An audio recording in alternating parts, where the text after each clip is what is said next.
University of New Mexico, these people who are manning these observation posts of looking at the galaxy with the most sophisticated equipment, and they're able to see things now. So scientists have torn through a curtain of the universe and been able to see a fourth of the universe that was previously hidden. In all the years that human beings have been alive, nobody has ever been able to see that before. So suddenly then you crack through this curtain tears, and you're able to see somewhere in the universe that we never even knew it existed. And there you've got 102 previously unknown galaxies are there. Imagine this is, 1998, and we're sitting here thinking how sophisticated we are, not even knowing that there's 102 galaxies that we never even knew were there before, and suddenly we see them. It's an extremely exciting thing to be aware of what's happening today. Things that other people just say, well, religion, for instance. Religion is based on people saying this is the way things are, but it's not the way things. It's the way they believe they were. They believe the earth was flat and so forth, and then. But the problem with religion is even when they find out that they were wrong, they can't do anything about it because it's in their book. And their book says this is the way it is, and they'll go to their grave saying that's the way it is, even though it isn't the way it is. It's a never-ending, completely changing things. All the things have come together as a mosaic in the sky and spoke to us, confirming things that we read in the scriptures from many, many years ago. But in a different way than we ever thought they could be confirmed. They're confirmed in a way of science and life and reality and in our existence together as people. But this week, or last week I guess, a new planet was discovered by our old friend Geoffrey Marcy out in San Francisco. And it's a mere 15 light years from Earth. That's the closest that we've ever found one. And the planet is orbiting a star named Gliese, G-L-I-E-S-E, and I have looked everywhere, and I have looked on the internet, and I have looked through every book that I have, and I'm unable to determine what that name means, G-L-I-E-S-E. So if anybody here wants to do some searching, you can go ahead and take a look. It's G-L-I-E-S-E. If you can find it anywhere, I haven't been able to. But it's located in the constellation Lepus, L-E-P-U-S, which is the rabbit, or the hare. It's right next to Canis Major, which is the big dog, where there is the star, which is called Sirius, S-I-R-I-U-S. And the Egyptians looked to Sirius as Isis. And one shaft of the pyramid, if you remember, one shaft of the pyramid looks up to Sirius, while the other, on the king sign, looked up to Osiris. You see. And so discoveries go on, and we'll have to see what the implications of. Now, I'm not going to dwell on that because I really don't know too much about this latest discovery that's been made in this particular constellation. What I want to go this morning is get into back into the flow of revelation and nova and considering how we arrive at the meanings of things. We've been sharing with people about these things and trying to arrive at how do we come up with these things. And, people take offense when you tell them, like what we've been doing on the internet with your friends there. People have a hard time because most people have already arrived at a conclusion as to what life is all about. And they reach a scientific principle and say, this is the way it is. And if you in any way, shape, or form try to say, well, no, wait a minute, maybe we should think, maybe it's not the way it has always been thought to be, maybe it's this way. Then you set up this conflict, and it's no longer what's right and what's wrong or what's left and what's right. It's the question of how do you protect what you've always held to be true. See? Now, Virginia, you've been sharing with some of your friends, and they've been sharing with some of you, and the initial overwhelming reaction to what I'm talking about is negative. They don't agree with it, which is perfectly fine. See? But this is what they don't quite understand when I connect things. If I take the word atom and the word atom, they're in no way connected.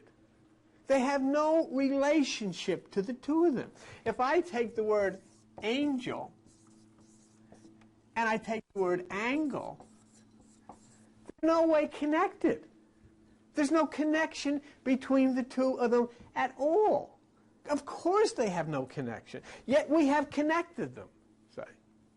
But it's very difficult for people to, in any way, shape, or form, come to grips with this, because you're considered, some kind of a whacked-out person. Until you join, you have to surround yourselves in the culture that we live with other creditable people to support your position. Otherwise, you're considered a nut. And so I reach out to a guy like Carl Jung and take his hand, and reach out to a guy like Joseph Campbell and take his hand, and they have their credentials. They have their credentials. You have an eminent psychoanalyst and you have a brilliant teacher, and they both support totally what we say here. So those are the ones that I would use to say, well, wait a minute, maybe we have to somehow come to grips with an explanation of how we arrive at this kind of stuff. An angel and angle have no connection. Of course they have no connection. This is the thing with wings that flits around and greeting cards and all of this kind of stuff, or shows up on Christmas shows, and comes in and Bob Cratchit and all this. And this is, the way you make wood or whatever, it's an angle. I mean, one has nothing to do with the other. It's extremely important for anyone who wishes to consider the Bible or documents that are ancient documents or whatever, to first acknowledge something, and that is to acknowledge the art of mythology, to acknowledge the art of parable, to acknowledge the art of proverb. You've got to understand these things. And most people who, what was that? Oh, power surge? Okay.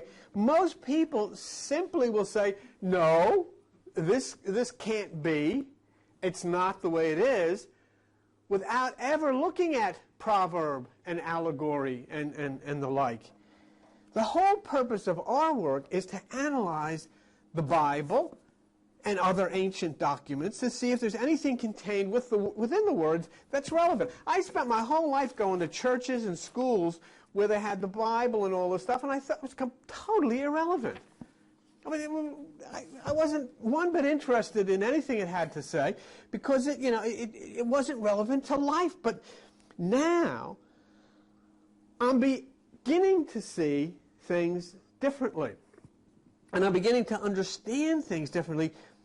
I'm beginning to find things contained in the Script. Now, I want you to do this with me. I want you to play a little Bible roulette with me and just jump. I want to show you some of the reasons why I think if I pick up a Bible, it gives me encouragement to read it further and see if I can find anything in here that might be from another time. Let me tell you something. What's in here that is quote-unquote hidden is the same thing that's inside of your brain that's quote-unquote hidden, and that is outside of the reach of us under normal circumstances, which is a lot of gobbledygook for saying that everybody who's ever been born has in a part of their brain the knowledge of the entire universe. And it only is allowed to seep in at the proper time when its discoveries are made. For instance, I mean, all of a sudden, we are learning from Hubble and all of things about stars and things we never knew before, but they were always there. There's nothing new. I mean, supernova, 1987, are you kidding me? How many thousands of years has that been up in the sky? We just didn't know it before. But this is what I want you to look at. If you look at page 944, in those Bibles you have, you'll come to 2 Corinthians chapter 3 and verse 6. And it says here, who's made us able ministers of the New Testament, not of the letter, but of the Spirit, for the letter kills, but the Spirit kills. So here's an admonition from the very Bible that you're holding in your hand, and what does it say? Don't take it literally. Nothing in this Bible, this book, should be taken literally. Well, how can you deal with that? Most people who will challenge us or who will argue about these things will read these things literally, and the very book they're reading says, this isn't literal, don't take it literally. Not of the letter, it says. Okay? Let's take a look at page 790 here. And on page 790, you go to Matthew chapter 13.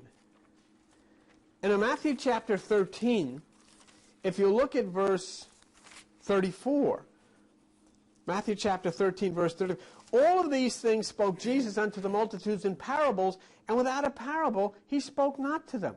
Not even one clear statement was made. Everything was a riddle. This book is saying to you, the whole thing is a riddle. And yet, what do? We've got churches up and down this highway who are saying, I believe every word. But it says right in it, it's a riddle. Then how can you take a riddle literally?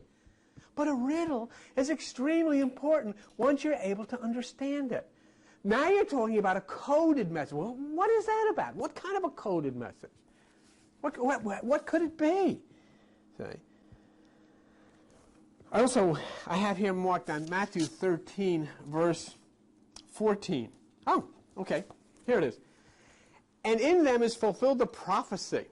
Oh, here's where Jesus says, I speak in parables because they seeing see not, and hearing they hear not, neither do they don't understand. They don't understand what the heck I'm talking about, so I'm going to talk in riddles. Why? Because I don't want them to. By hearing you shall hear, and you shall not understand. By seeing you shall see, and you shall not perceive. And their ears are dull of hearing, their eyes they have closed, lest any time they should see with their eyes, hear with their ears, understand with their hearts, and be converted, and I shall heal them. But blessed are you, for you see and you hear. So what he's saying is these people are fakakta, I'm not going to waste my time, they don't know what the heck I'm talking, because they're set in their ways, and they're up and down this highway here, and they don't see and they don't hear because they don't want to. They don't see and they don't hear, not because they don't know that something else exists, but because they are stuck in the tradition of their fathers and their mothers who say you've got to do it this way and you've got to do it that way. Okay. Now, here we have very important stories in this book. But what does it say? Look at page 953. On page 953, it's talking about some Old Testament stuff, and it says in Galatians 4:24, which things are an allegory? Which things are an allegory? It means this is a story that's symbolic of something else. It doesn't mean there's nothing in this book that means what it's talking about. Everything is a riddle. This is a book of riddles. And yet we have people that go and families come in and they're guided by this book, and this guy's reading a riddle to them and telling them how to live their lives. This is a riddle. Okay. If you look on page 502, it says in Psalm 78, verse 2, about the book, I will open my mouth in a parable. I will utter dark sayings of old. This guy's going to utter dark sayings of old. This thing was written 5,000 years ago. What is this all about? Where did he come from? Dark sayings. What are dark sayings? Dark sayings are mythology, metaphor, allegory. And that's the wisdom according to this book. It's all symbolic. And so when we deal with people who are trying to deal with rational things in reality, they totally discount the ancient ways of allegory and parable and proverb and things like that, which are all symbolic of a deep, deep truth. And the deep truth is the same as it was 10,000, 20,000 years ago. You got a head, you think. You think of things, and you're either right, and you can only think on the basis of what you're experiencing. It's always been that way. It's always the same. Why do you know what you know? Not because you're so smart, but because all of these other things developed around you. Some guy living in a cave, he doesn't know what a television is. You wouldn't either unless somebody else brought it in your house. Could you make a television? No, you couldn't make a television. So what do you have to do? You have to push a button, you turn it on. That's all you know. I push a button, it goes on, I see this. How does it come? I don't know, but there it is. Through the wire, I can see. It's nice. I like this. What? So I'm going to take it out. Make your own. What? Certainly, that's ridiculous. Nobody knows anything more than anybody else knew thousands upon thousands of years ago, but all of these things. And what is wisdom, according to this book? Proverbs 1:5, page 541. A wise man will hear and will increase learning, and a man of understanding shall attain unto wise counsels. To understand a proverb and the interpretation, the words of the wise and their dark sayings. The words of the wise and their dark sayings. And see, this is the problem. This is the problem with people who intellectualize to such an extent that they cut themselves off from those who wrote thousands, millions of years ago about deep truths that could only be revealed when one found the answer deep within themselves. What is a myth? A myth is a traditional, typically ancient story dealing with supernatural beings, ancestors, or heroes that serve as a fundamental type of a worldview, as explaining the aspects of natural order. Something here, an ancient story dealing with supernatural beings. What is allegory? A literary, dramatic, pictorial device in which characters and events stand for abstract ideas, principles, or forces. So it says in here, which things are an allegory. It says so right in this book, which things are an allegory. Metaphor, a figure of speech in which a word or phrase ordinarily designates one thing is used to designate another, a symbol. That's what the Bible is. It's allegory. It's symbol. It says so. And so when we approach, the first thing that we have to do is we have to understand mythology. And it's not like we don't have any guidance. All of us were recently exposed to one of the most brilliant exponents of the nature of myth, and a gentleman who, you know, the one we're talking about, the people we've been talking about, whom they should really read and they should really listen to, Joseph Campbell. Joseph Campbell was a brilliant exponent of myth and symbolism. And he revealed to the whole world the truths that were hidden behind symbols that people had no idea. They have no idea what was being written. Oh, Medusa with snakes coming out of her head, that's as far as they can get, not understanding there's relevance to all of these stories. We also have the knowledge of a renowned psychoanalyst whose name was Carl Jung. Men so wise tried to enlighten us about the nature of these things, but we refused to listen to them. In the same way, religion refused to listen to a guy named Galileo. And they refused to listen to a guy named Copernicus and to Kant. We always seem to gravitate to our local or our favorite or our traditional cult, and we cut away the words of the wise. This is what Carl Jung said. Carl Jung said of myths, they are archetypes of the collective unconscious that transfer from the mental sphere or rational ideas to the obscure subliminal out of which dreams arise. In other words, the hidden meanings or dark sayings that the Bible talks about are things that came from deep within the inner reaches of consciousness of those who wrote strange words. The inner reaches which have been unstained and unchanged from the beginning of time. Somebody wrote this stuff. And somebody wrote this stuff from deep within the psyche thousands of years ago. And we're reading, it's like you're reading their dreams, literally.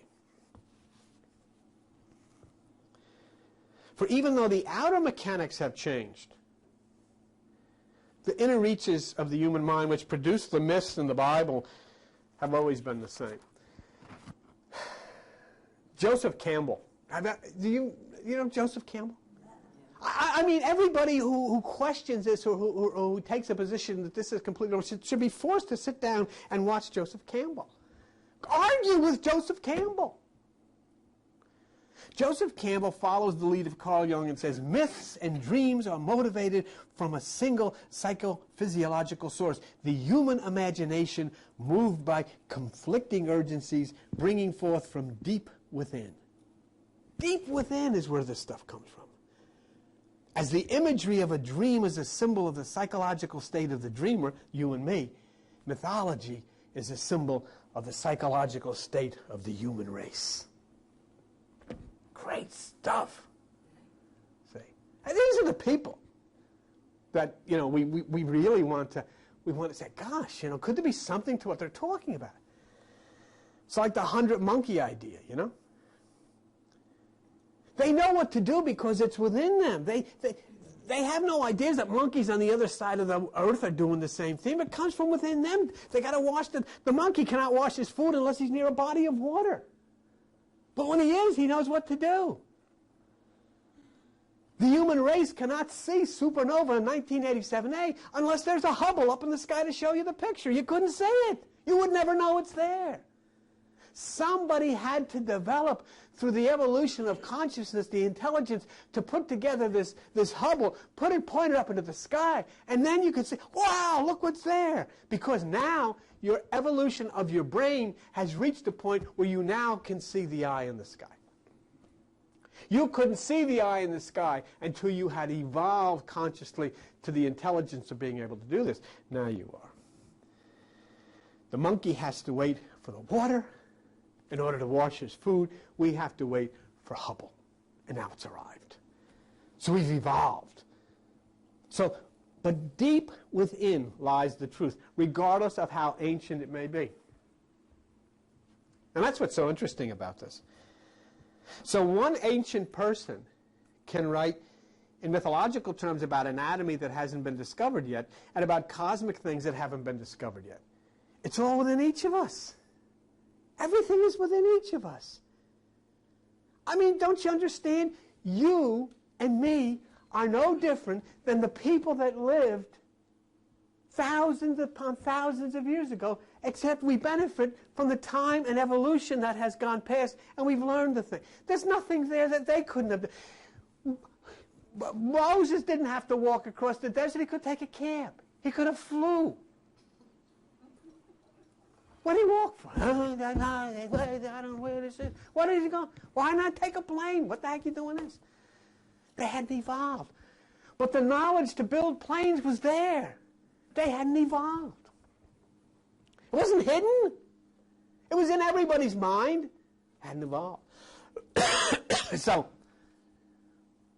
this is what we understand. The human race cannot see supernova unless there is Hubble. Even though the inner recesses know, the monkey has to wait for the water. And we had to wait for Hubble.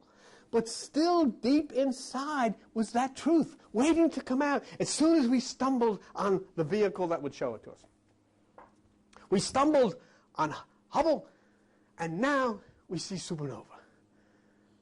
The monkey comes down, like this. What's that? That's water.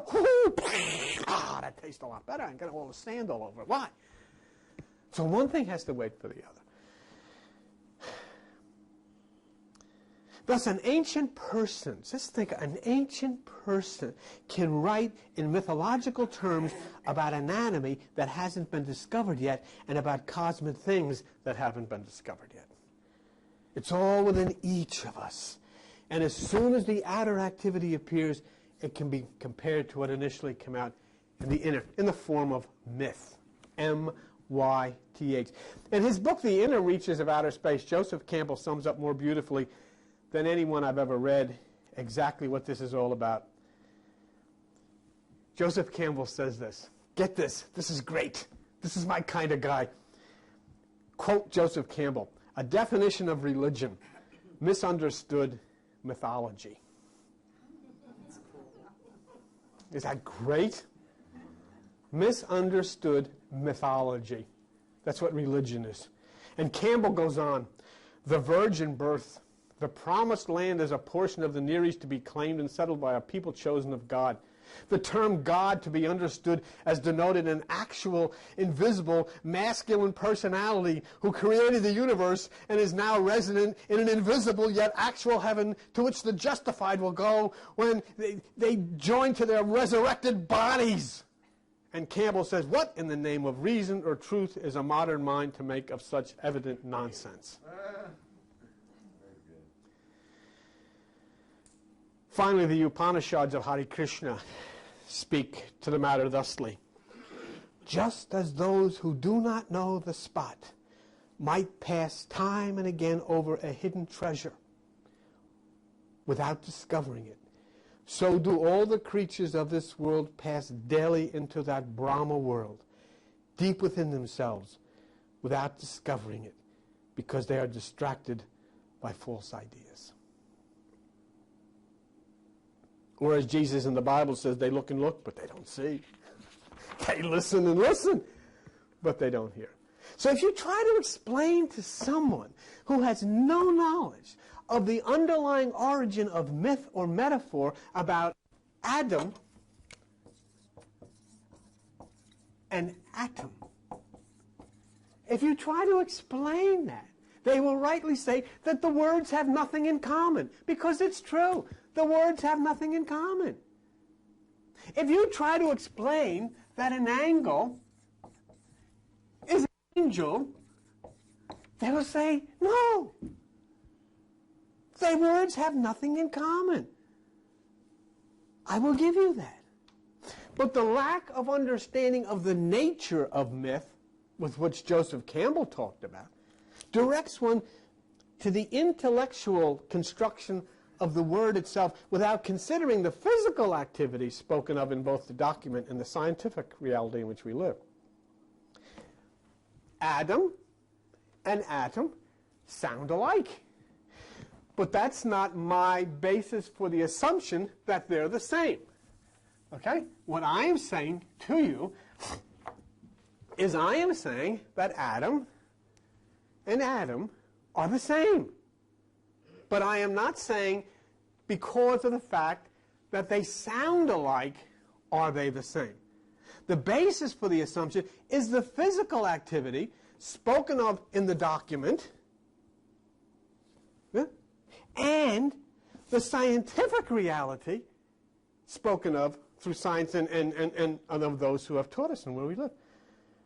See, Adam and atom do sound alike. But that's not the basis for my assumption. Okay?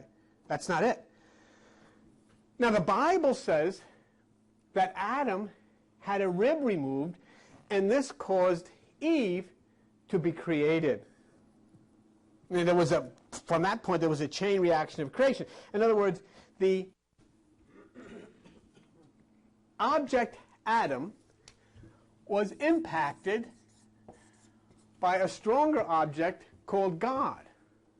When the object Adam was impacted by a stronger object called God, it caused something to go out of Adam, which in turn resulted in a chain reaction. Something happened. The Bible puts it this way, Genesis 2:22. And the rib which the Lord God had taken from man made he a woman and brought her to the man. Because of the interaction of this force upon this force, something occurred that set in place a chain reaction. Aha! If you look at page 42 of this stuff, you see the term, and it's in your material. If you look at page 42, you see the term polymerization. Polymerization, which is a chain reaction. Okay? And it comprises in 3 steps. The 3 steps are, you have an initiator, you have a catalyst in the Bible, which is God. So God would be the catalyst. No problem. God's the catalyst. I like that. All right? Then you have a positively or negatively charged ion or atom. the catalyst and the positively or negatively charged ion called atom. The catalyst, God, has created the atom. Atom. We have no problem with that. This is a scientific fact. There's no problem. Nobody can argue with this. You can't argue with this because it's true. They say, well, I don't know if God created Adam. Well, something did. Let it go. Call it chicken soup. That's fine. That's not going to difference what you call it. Something happened, and this atom was created. Okay? Now, the second step, let's look at, on page 42, if you look, you see the term polymerization. Okay, we've charged that. Okay. So you have the positively or negatively charged ion or atom. The catalyst, God, has created the atom. The second step occurs when the intermediate compound, which is atom, reacts with the original, which is we're calling God, to form additional intermediate products we call Eve. Call it whatever you want. That's the way it happens. Okay? Now, if you look at, well, the steps repeat, yielding final products as well as a continuous supply of intermediates, and you wind up with you and me. You and me are actually a final product of the relationship between this and atom, or nature and the atom. In other words, splitting the atom. Bang, when the atom is split, it starts into a chain reaction, and here you are. I mean, you could say, well, I don't know if I believe that. Well, then, take a look at yourself. And there you are. If you look at page 27 of the material, which we call the stuff that I gave you, under fission, you see a nuclear reaction in which an atomic, see at the bottom of the page, a nuclear reaction in which an atomic nucleus atom, or atom, splits into fragments. That's the rib. Remember the rib? They took Adam's rib. That's the fragment. In biology, you see an asexual reproductive process in which unicellular organisms divide into two or more independently maturing cells. And these cells are all called atoms. All right? So, what I would like to do, could you get me overhead 10 out? And I would just like to look at that for a minute with you. And I'll show you how this looks. Number 10. There's the number at the bottom on each one. Okay. If you look at overhead 10, and here you see a nuclear chain reaction. If you could just raise that up a little higher. That's it. Can you see that? Well, you can see that. Okay. There's a nuclear chain reaction. We see the energy at the top. Let's call this God. All right? Good enough? Here's atom. When God impacts atom, what's he do? He takes a root. He splits the atom. What happens? As a result of that, now we have Adam and Eve. Okay? Would you raise that a little higher? After we have Adam and Eve get together. Now we have Adam and Eve and Cain and Abel. And the thing goes on and on and on. And all of us are very busy, as you can see. Let's take a look around. See where all these things come from. It all came from this. But this is what happens. This is a rational thing. The energy at the top, God, impacting Adam. Just bring it down a little bit. There's the energy at the top, God, impacting Adam that we know in the Bible. And the resultant chain reaction to Adam and Eve, male and female. Then to the bottom we have Adam and Eve, Cain and Abel, and then the thing goes on and on and on and on, and off it goes. Say, okay, thank you. Al? So that's why then I would propose that the Bible of splitting the atom in the story of Adam of mythology. What happens to Adam? Adam has his rib removed. Okay, so what I am proposing to you is that the story of Adam is mythology a natural truth that's lying deep in the human subconscious thousands of years ago and was brought forward to us as a myth until we arrived at the point of being able to understand it. The arrival of the knowledge of the atom, which then clarifies the meaning of the Scripture. It's not just a similarity of the words.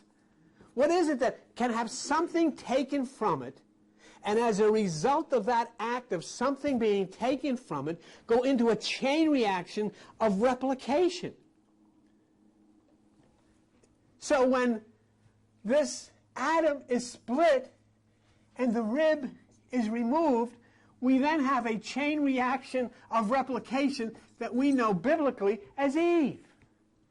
But what has happened really is the scientific principle that we know of splitting the atom. Splitting the ADAM and causing a replication of life. This is logical. Not only is it logical, it's true. There is nobody on the face of the earth that can say that is not how you make life, because it is. Adam's rib removed in the Bible is splitting the atom. Yeah? And so when that occurs, as soon as the atom is split, boom, boom, boom, here you are. Look at, take a look around. Look at all these little atoms sitting here. It's all over. Split, blah, blah, blah, blah. And yet, there are people, because I said this, that's the only reason. They'll say, oh, this is nuts. It's not. This is the way it is. It's the way it works. All right. All right. So what is it then? It's not the similarity of the word, but the activity. What is it that can have something taken from it? Let's listen to that. What is it that can have something taken from it? Adam had a rib taken from him. Okay. What is it that can have something taken from it? And then as a result of that, go into a chain reaction of replication. Adam had a rib removed. ATOM has an electron removed. When the electron is removed from ATOM, it goes into a chain reaction of replication, and there's atoms all over the place. When the rib was removed from Adam, there came Eve, and then there was little atoms running all over the place. Doesn't it? I mean, doesn't it certainly make sense? Of course it is. But how? See, you know what they can't deal with here? Most people can't deal with is the fact that they go to church for this stuff because grandma says you got to go. But they don't believe this stuff. They get their kids confirmed and they get this put stuff on there, but they don't really believe this stuff. But now you're getting to a point you're messing with them because you're saying that the very first or second page of the Bible is talking about nuclear fission. Who wrote that? And let me ask you this, Father and Pastor, why did you spend your whole lives not telling anybody that the very first page of the Bible was talking about nuclear fission? Because it is. So let's use the same method concerning that we've used with Adam and Adam. Let's use the same method in looking at the question of angles of light and angels of light. Oh, could there be a connection? Oh, he's making up words. Well, certainly. By looking at that, you can't say there is. See, I can't say that because Adam sounds like Adam, that there's a connection. That's just a coincidence. I don't reach a conclusion based on it. You know, you've come here long enough. I never do that to people. I never say, look, Adam sounds like Adam. That must mean that it's an atom. That's nothing to do with it. How do we reach the conclusion? Because when you split the atom, you create energy. When they split this atom, they created Eve. That's curious. I wonder if there's a connection. I would think so. Because it all starts in the very beginning. Taking a rib from atom is simply splitting the atom. Oh, you say, well, now the word atom and the word atom, they don't have anything in common. They don't have anything in common until you split both of them. When you split both of them, all of a sudden they got something in common. This one's got energy. This one's got Eve. This is simply a symbolic story of this. I mean, why is that so? But you know why? You cannot get anybody to buy this because I said it. If they come up with this idea, this isn't God. But I said this, and so instantly it becomes, oh, the guy's in the cellar there with a fork and river. Okay. But I mean, please, just think logically. Here's a book that's been around for eons of millions of thousands, hundreds of thousands of years, or whatever it may be. So just think of this then. What is it talking about? If it's talking about taking a rib from atom, is it talking about splitting the atom? And if so, then we have some. Now, when we talk about angels of light, and we talk about angels or angles of light, what is it that enters the earth from above on an angle and impacts human beings, and what is the substance called? This is the earth. Okay? That's the earth. Something enters the earth from the sky, and it impacts the earth. All right. What is it? What is it called? If you look at page 63, on the material that you have, page 63 says Dr. Gary Toller of the National Aeronautics and Space Agency talks of diffuse celestial zodiacal light, which is in paragraph 1, 2, 3, 4, 5, 6, 7. Paragraph 7, diffuse celestial light, zodiacal light, which reaches Earth after being reflected by nearby dust. It is angled light. In other words, when light is coming down to the Earth, it then hits this celestial dust, and it is angled. The light enters the Earth on an angle. That doesn't come from Swami Rangaminga Bangawanga. That comes from Dr. Gary Toller of the National Aeronautics and Space Administration. All right, so then, you know, what do you want? That's what he says.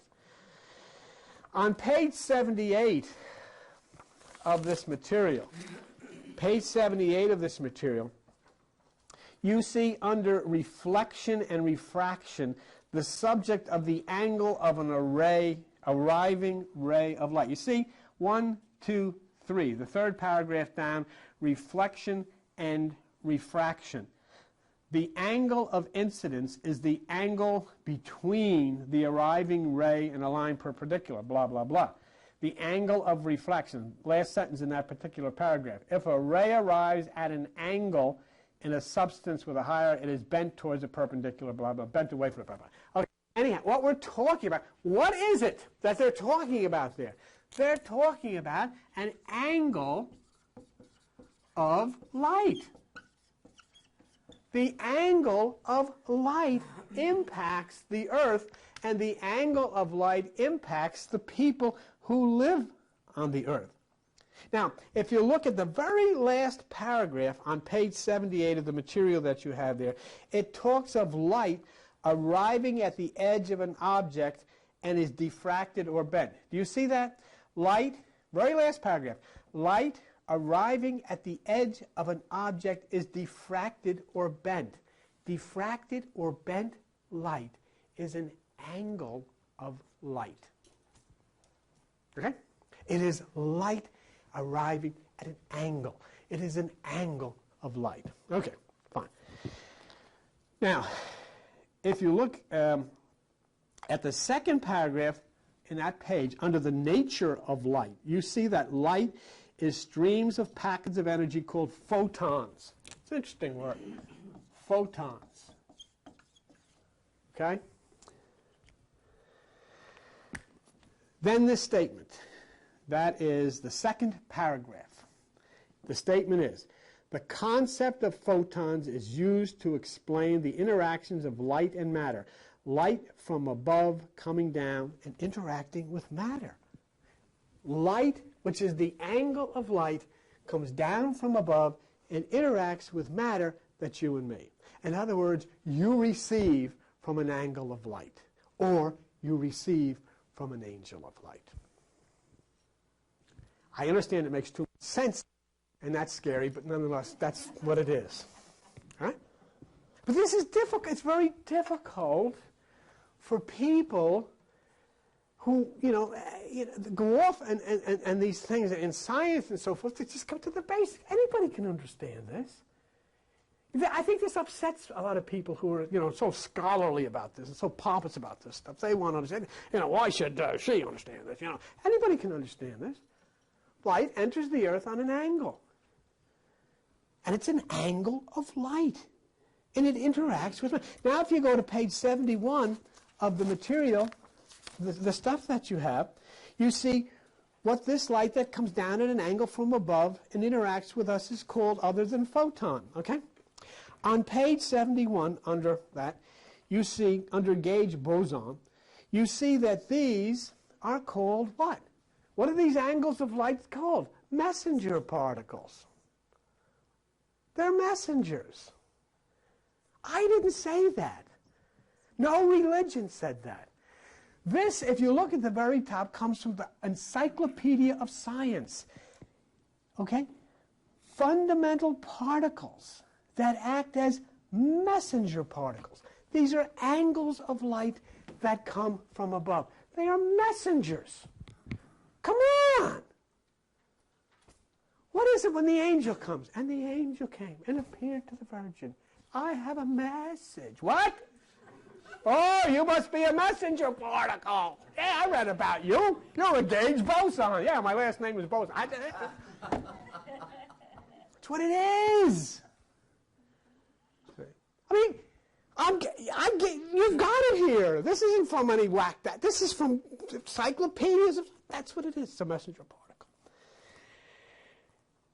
Messenger particles, and the most common messenger particle, it says right here, is called photon.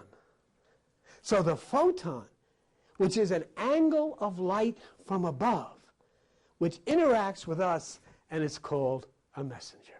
So they don't have to say, and the angel Gabriel announced to me. They should say, and the angle from above, the photon gave the information. How does the photon give the information? It goes into your head. It gives you information. Now, on that same page, 71, you got open it? Under gauge boson, you see, what are these? Messenger particles. The angles of light that come from above, okay, photons are messenger particles. So the angle of light from above which interacts with us is called a messenger. And the whole Bible is filled with these guys with wings on running around, and they have, I got a message. Trouble, message. Now, if you look down at the bottom, you have the messengers that come from above. Yeah, this is all true stuff. You have messengers that come from above that communicate with you through the brain, through the pineal gland, but then as you look at the bottom, you have second messengers inside of you, cyclic AMP and things like that, which, are other things. So that is an angle of light, a messenger from above that interacts with us and changes the form of our life energy. And I'll tell you something, I can prove it, and so can you. And that's what's good about this. You can prove that. This is fact. That's what an angle of light is. And on Matthew 1:20, it says, Joseph appeared on these things, and an angel of the Lord appeared in a dream. What is this? He's dreaming. I had a dream. Do you have dreams? What happened? In this particular thing, it's saying that an angle of light, electromagnetism, impacted the pineal gland of the brain, stirred up the brain, and he was able to conceive and understand. An angle of light appeared in a dream and delivered a message. That's what's being said there to Joseph and Mary. Get the heck out of here.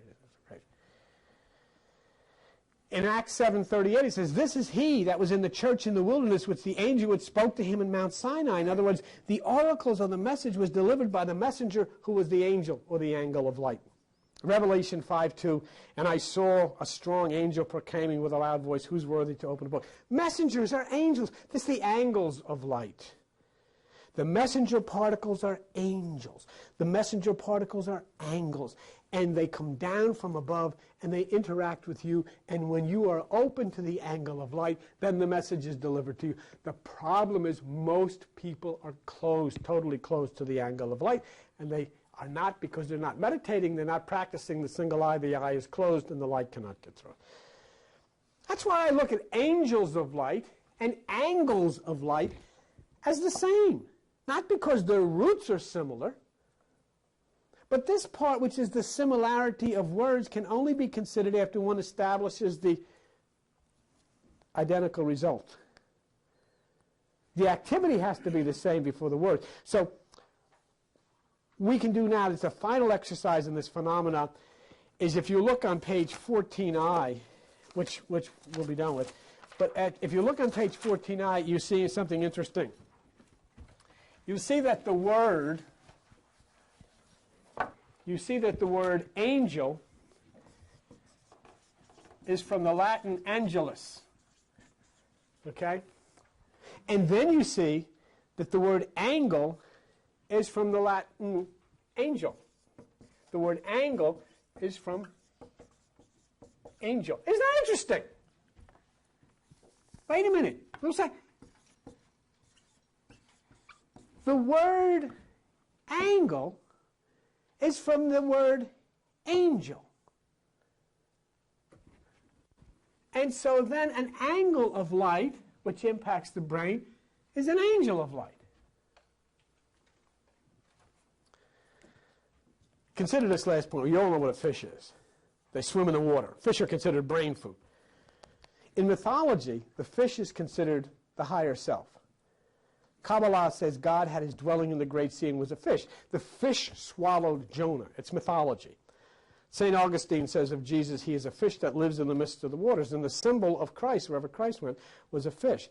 Now, how does the Bible say that one catches fish, or in this case, is able to take hold of God, the fish, or Jesus, the fish? Okay? It says in Isaiah 19:8, "The fishers also shall mourn, and all they that cast angle into the brooks shall lament, and they that spread nets upon the waters shall languish." Interesting. They cast angle, but some of them are not catching anything. In Habakkuk 1:15 it says, "They take up all of them with the angle. They catch them in their net. They gather them in their drag. Therefore they rejoice and are glad." These take up the angle and catch them in their web. What is the net? Do you have a net? You say, "Well, I don't know if I have a net." Yes, you have a net. It's in your head. And the net in your head is called arachnoid, which is the web. Arachnoid is the web. It's in your head. So you catch them in the web, the arachnoid. Therefore, so the angle catches the fish, which is God or Jesus, in the net, which is arachnoid of the brain or the veil of the temple. So as we just wrap this up, let me just suggest to those who try and learn of myth and symbols, okay? Let me suggest to you a book. Because the intelligentsia of the world is totally devoid of understanding of this. The book, many of you have it, and the book that I would recommend to you is called The Dictionary of All Scripture and Myth by G.A. Gaskill. G.A. Gaskill. In the beginning, and we'll wrap this up here, in the beginning of Gaskill's book is a quote from Max Muller. Listen to this. He says, "Unless we learn to understand this metaphorical language of the ancient world, we shall look upon the Upanishads and on the most sacred books of the East, including the Bible, as mere childish twaddle." So let me conclude today with this statement in Gaskill's concerning the very things that we're doing here and we're talking about here. Quote, "For a universal language such as this could not be invented and applied by man. It is possible for the Scriptures literally to be the work of man, but it is impossible for their worldwide undermeanings to be other than superhuman and transcendental. It matters nothing, however grotesque the wording of Scriptures may be.